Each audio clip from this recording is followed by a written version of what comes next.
स्वागत है इस खास विश्लेषण में। आज हम इतिहास के पन्नों से एक ऐसी कहानी में गोता लगाने वाले हैं जो सच कहूं तो किसी मॉडर्न हाई स्टेक्स थ्रिलर से बिल्कुल भी कम नहीं है। हम बात कर रहे हैं भारत के महानतम योद्धाओं में से एक छत्रपति शिवाजी महाराज की।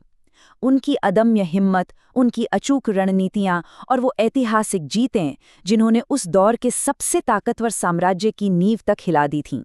ये कहानी सिर्फ तलवारों और ढालों की नहीं है, बल्कि एक बेहद तेज दिमाग और कभी न टूटने वाले संकल्प की है। तो चलिए बिना किसी देरी के शुरू करते हैं। अब जरा इस एक बहुत ही दिलचस्प सवाल पर गौर कीजिए।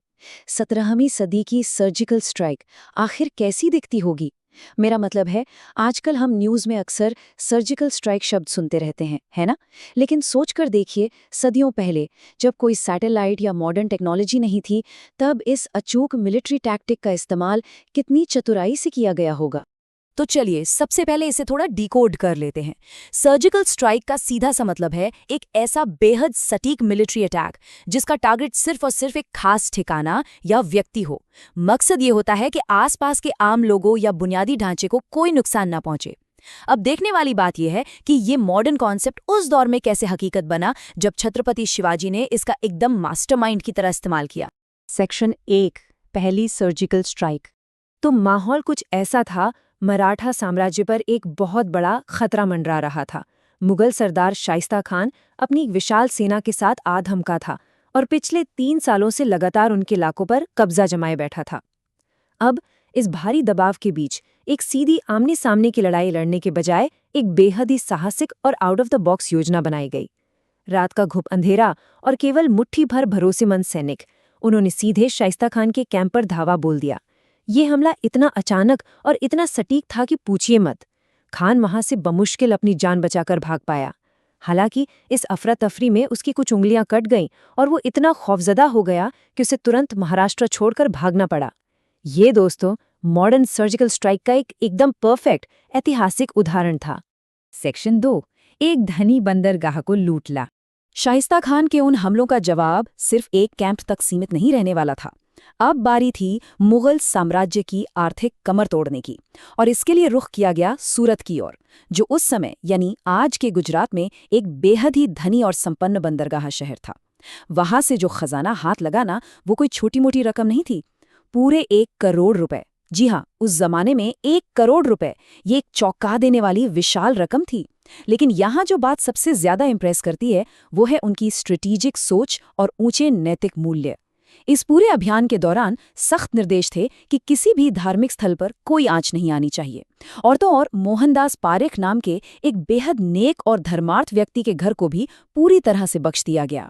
और ये चीज बहुत ही शानदार तरीके से दिखाती है कि उनका खौफ और उनकी सैन्य ताकत के चर्चे उस वक्त पूरी दुनिया में कैसे फैल रहे थे। सूरत की ये घटना इतनी बड़ी खबर बनी कि इसकी चर्चा 7 समंदर पार उस समय के मशहूर अंग्रेजी अखबार लंदन गजेट्स तक में छप गए।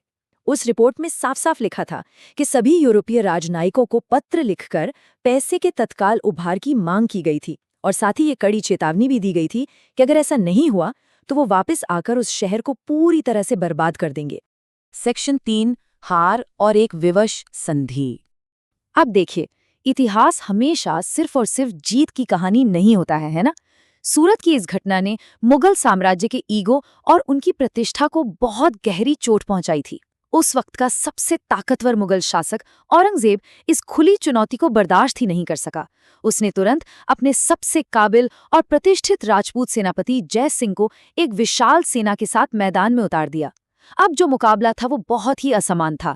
एक तरफ थी मुगलों की असीमित विशाल सैन्य शक्ति और दूसरी तरफ थी संख्या में बहुत कम लेकिन बेहद फुर्तीली और चतुर मराठा गुरीला सेना।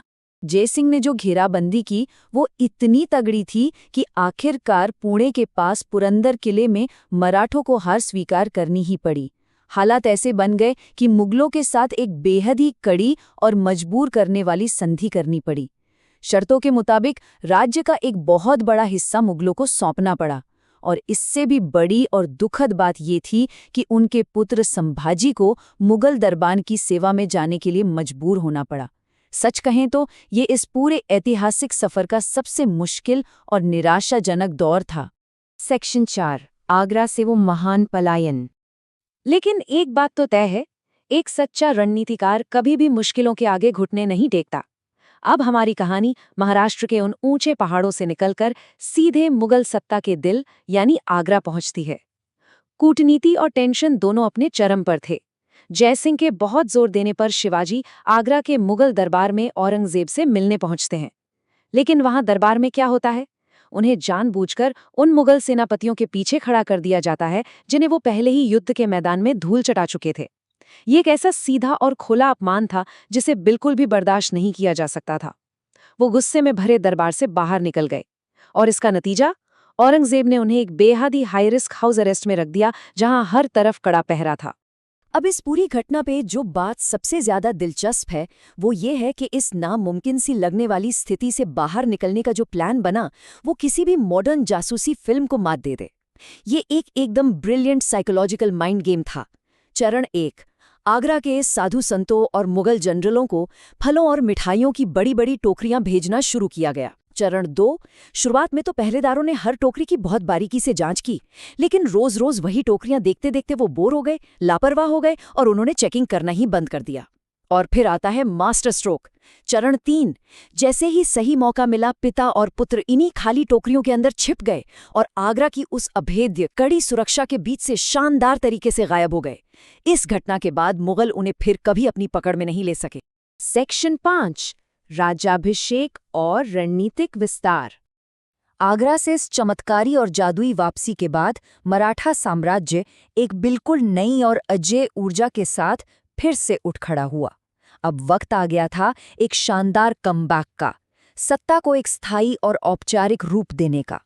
सालों की कड़ी मेहनत और अथक प्रयासों के बाद आखिरकार 1674 में रायगढ़ के उस अभेद्य पहाड़ी किले में पूरे वैदिक रीति रिवाजों के साथ एक भव्य राज्याभिषेक हुआ।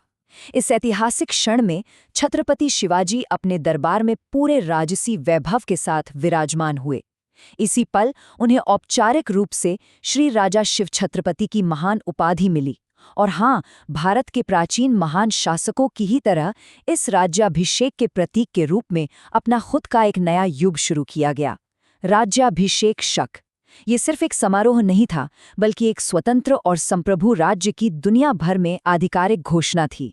और राज्याभिषेक के बाद भी ये विजय अभियान थमा नहीं। इसके तुरंत बाद दक्षिण दिग्विजय यानी दक्षिण की विजय का एक बहुत ही नया और दूरदर्शी कदम उठाया गया। इसके तहत आज के उत्तरी तमिलनाडु और कर्नाटक के कुछ हिस्सों पर कब्जा किया गया। ये वो इलाके थे जो उस समय रणनीतिक रूप से बहुत अहम थे, लेकिन उनकी अपनी सुरक्षा व्यवस्था काफी कमजोर थी। तो यहाँ समझने वाली सबसे क्रूशियल बात यह है कि ये सब सिर्फ अपने इलाके बढ़ाने का कोई लालच नहीं था। दक्षिण में इस तरह फैलने से मराठों को मुगल आक्रमणों के खिलाफ एक बहुत ही जरूरी चीज मिल गई, जिसे मिलिट्री की भाषा में रणनीतिक गहराई या स्ट्रेटेजिक डेप्थ कहते हैं। आसान शब्दों में कहें तो इसका मतलब ये था कि अगर भविष्य में मुगल उत्तर या मध्य भारत में कोई बहुत बड़ा और भारी हमला कर भी देते हैं तो सेना के पास पीछे हटने, खुद को फिर से इकट्ठा करने और जंग को जारी रखने के लिए दक्षिण में एक एकदम सुरक्षित और मजबूत बेस मौजूद रहेगा। आज इस सफर में हमने 17वीं सदी की उस अचूक सर्जिकल स्ट्राइक से लेके हाउस अरेस्ट से निकलने की वो जादुई तरकीब और फिर एक दूरदर्शी साम्राज्य की स्थापना तक की पूरी कहानी को बहुत करीब से देखा।